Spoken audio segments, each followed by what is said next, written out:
Hello and welcome. I'm your host, Darshawn McAway. You're tuned in to wowpodcast.me. That's WOWPODCAST.me. And today we have a special guest. We have Candace MacPhie. Yes, correct. All right, because I know a lot of times people say different things. How are you? I'm doing fantastic. We finally got some sun up here in Canada, so summer's coming our way. It's pretty great. Now, you're here to talk about your adventure series, your backpack adventure series. And so far, you have two books out. The first book is called Finding Color, and the Mhm, second book is called Life Strikes Back. Let's mhm. talk about that first book, Finding Color. One thing, maybe two, why that particular title, and is the type of color that I think that you are looking for? Well, let's talk about that. Um, so finding color for me was when the book starts right after my mom died, and it doesn't start right after my mom died. It's a couple years after my mom died, and I was pretty young. I was 22 when she died, and I looked after her for a long time. So when she died, it just all went gray, like my whole world. And I just couldn't seem to I tried so many things to kind of click myself back into action, but I just couldn't make it happen. So this is about bringing color back into your life in terms of the rainbow and everything that seeing things through a different lens when you're just so down in the pit. And it starts out with just realizing where I was mentally, and then sort of making the changes in my life and finding the courage to change. And that to me and equated in just packing it up, selling everything I have, and just living out of a backpack and just trying something completely different. So, when you And were living out your backpack, where did you go? Like, where were you at?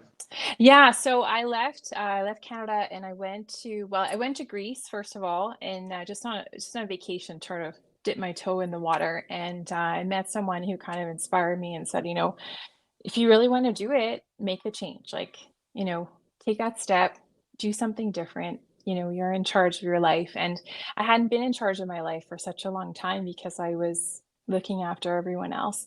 And I was 26, and I thought, okay, well, I guess if you're going to do it, you might as well do it now. So, yeah, so I went and moved to England, and then I traveled around Scotland, Ireland, and lived in England for quite a while. Had quite a few, uh, let's just say, cultural differences. I thought we were all speaking English, but it wasn't really the same English.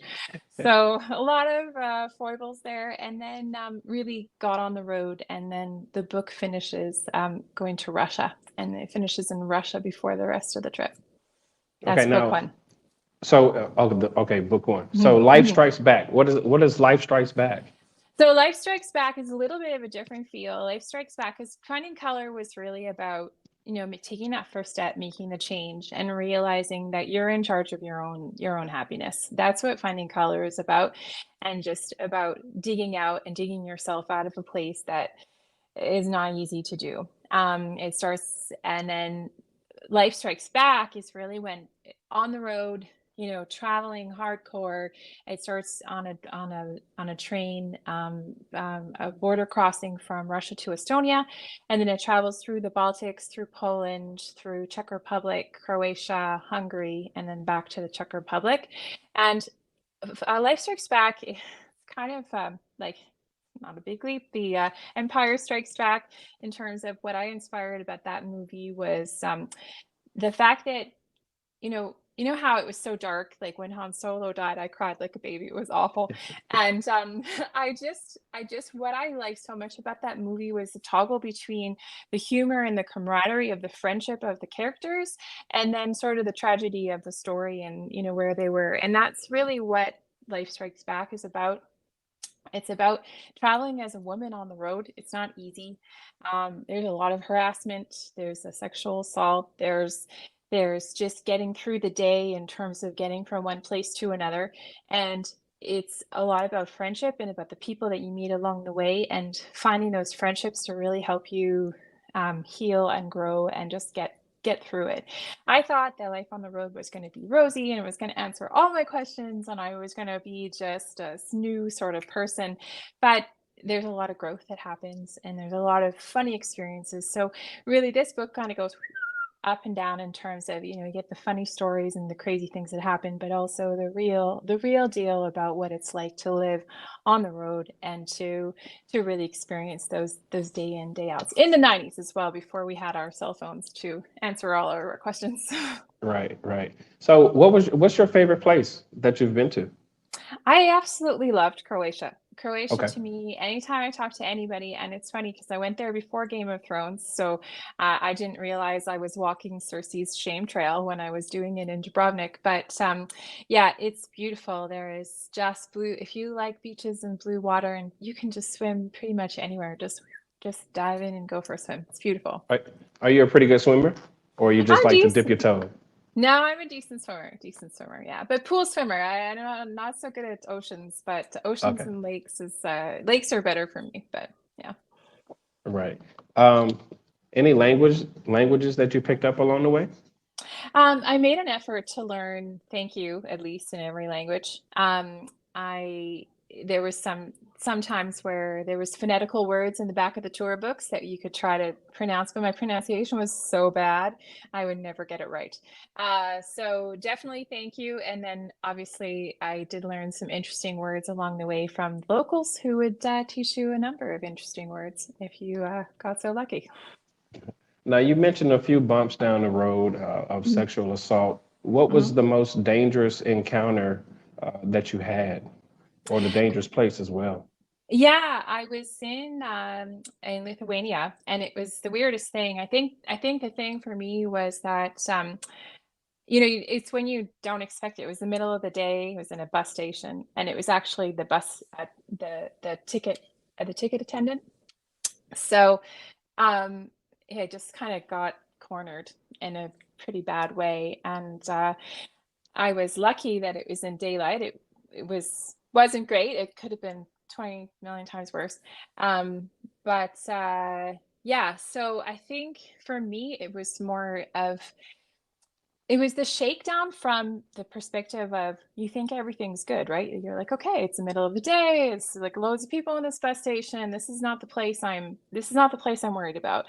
But it was very jarring where that was the place where things happened. I had, walked the streets at night in random cities and nothing happened. But I think it was just this real uh just a shakeup of this could happen anywhere, and you really Right. need to be careful all the time.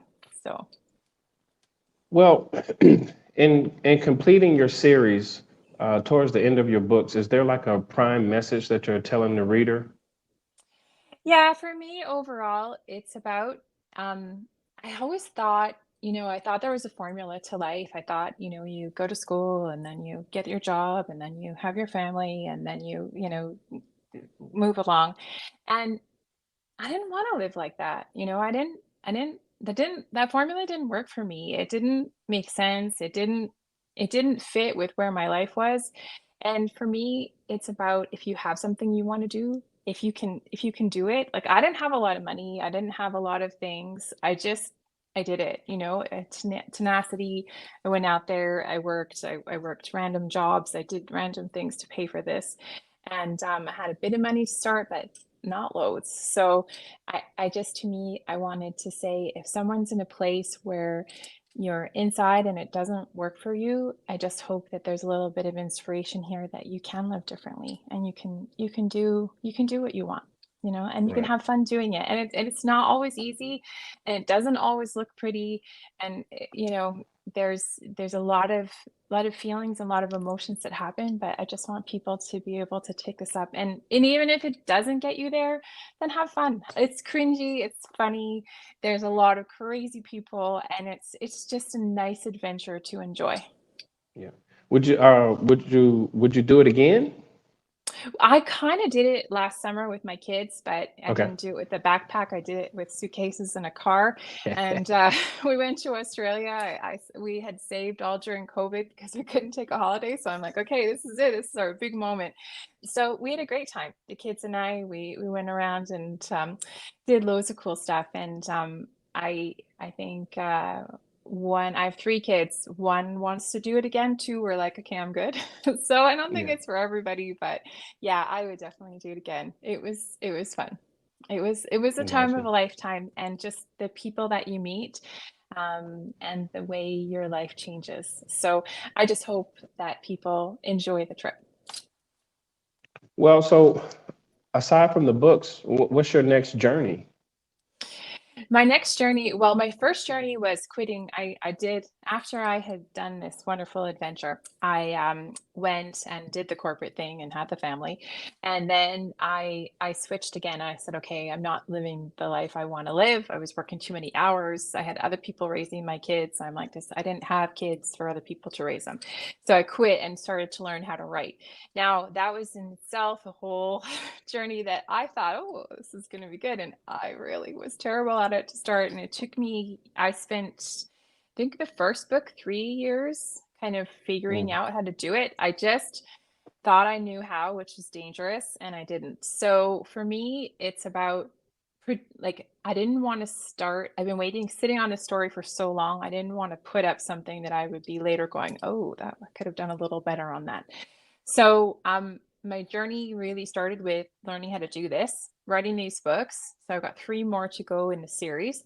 And then after that, my hope is just to continue writing. I don't know what genre, but I'm enjoying it. I love it. I love writing. I love telling stories. I love right. words now and finding ways to, um, you know, to immerse a reader in an experience and an adventure. And yeah, so I'm not sure what will be next. I'm really excited though. So the other three books, have you started them? Do you have an outline for them? Yeah, yeah. So what I did was all of my books are based on the journals that I wrote. I was an avid nerdy journal. I would write down all my feelings, part of the healing process as well. It's quite cathartic. And so I have them all spaced out. And my master plan was to write one book, but I really wanted people to know what it was like to carry your bag and to be sweaty and sort of, and the joy of getting somewhere and the crazy experience. So in order to fill all of that in and to give the reader, to immerse the reader in the true experience, I needed to expand the series. Each book covers a geographical area. For Okay. example, the next book goes to the Middle East. The book after that, I do a safari in Africa. And then the last book is half in South Africa, Namibia, and then in Australia. So it's a total, and it ends in England again. So it's a total one way around the world, the five books. And so in each book sort of takes you along a different flavor. And as you go, you have a different experience. So after that, I'm going to see what magic I can spin up, but I'm pretty excited. I love doing it.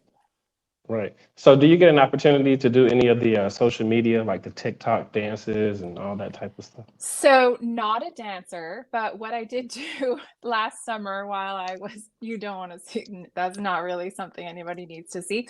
But what I did do when I went to Australia with the kids last summer, I brought a big suitcase full of my books, and I did this thing called the traveling book. And I filmed the books in various locations around where we were traveling. Okay. And then I just put my name in the book and said, I numbered all the books and then just said, if you find this book, write me back and let me know. I've had one I left in Bondi Bay, and it went from Bondi Bay to Bali. And I had someone email me from Bali and say, oh, I got your book. And then I had another friend who dropped one in England. And then that one went to Spain. And then I had another one that went to New Zealand. So they've been traveling all around, and then people write in and they just write their name, and I drop them at youth hostels and Harbor Bridge and all sorts of places. So I try to do things a little more like that, just not dances. Well, not dances. Well, it Not seems as dances. if you lived a very interesting traveling life. Let's tell everybody where they could find you on social media or even your website as we bring the interview to a close. Yes, yes. So everything's Candace MacPhie. It's difficult to pronounce and unique to spell. So I was able to get it on TikTok and Instagram. So it's at Candace MacPhie on Instagram and TikTok and .com. So .com has some pictures too of the trip, and then you can see my non-dancing on the socials. Yeah. Well, Candace, it's been a pleasure talking to you. Your books are very intriguing. I'm very interested to check them out and read them, especially Finding Color. I got a feeling I know exactly the color you were looking for in life. I think that's very interesting. But the series in itself seems pretty interesting. So I hope everything works out well for you too. Thank you. Thank you so much for talking to me today. It's fun. No problem. You have a good one. You too. Bye.